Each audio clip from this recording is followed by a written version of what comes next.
দেশের বাজারে আবারও কমল জ্বালানি তেলের দাম। জুন মাসের জন্য প্রতি লিটার ডিজেলের দাম কমানো হয়েছে 2 টাকা। পেট্রোল ও অকটেনের দাম লিটারে কমানো হয়েছে 3 টাকা। নতুন দাম জুন থেকে কার্যকর হবে।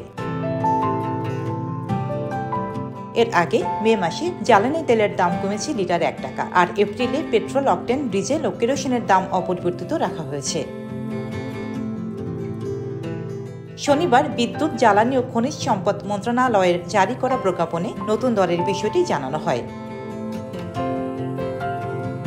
প্রজ্ঞাপনে বলা হয়, প্রতি লিটার ডিজেল 104 টাকা থেকে কমিয়ে 102 টাকা নির্ধারণ করা হয়েছে। পেট্রোলের দাম প্রতি লিটার 121 টাকা থেকে কমিয়ে 118 টাকা ও অকটেনের দাম 125 টাকা থেকে কমিয়ে 122 টাকা করা হয়েছে। কেরোসিনের নতুন দর 114 টাকা।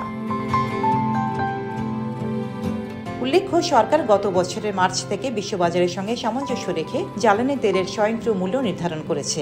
সেই হিসেবে প্রতি মাসে নতুন দাম ঘোষণা করা হয়। জ্বালানি তেলের স্বয়ংক্রিয় মূল্য নির্ধারণের সূত্র নির্ধারণ করে নির্দেশিকা প্রকাশ করা হয়েছে 2024 সালের 29 ফেব্রুয়ারি।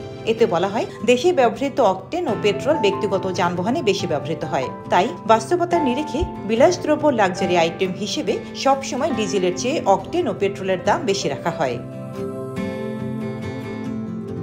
প্রসঙ্গত, জ্বালানি তেলের ভেতর উড়োজাহাজে ব্যবহৃত জেট ফুয়েলের দাম নির্ধারণ করছে বাংলাদেশ এনার্জি রেগুলেটরি কমিশন। বিদ্যুৎ কেন্দ্রে ব্যবহৃত ফার্নেস অয়েলের দাম নিয়মিত সমন্বয় করে বিপিসি, আর ডিজেল, কেরোসিন, পেট্রোল ও অকটেনের দাম নির্ধারণ করে জ্বালানি ও খনিজ সম্পদ বিভাগ।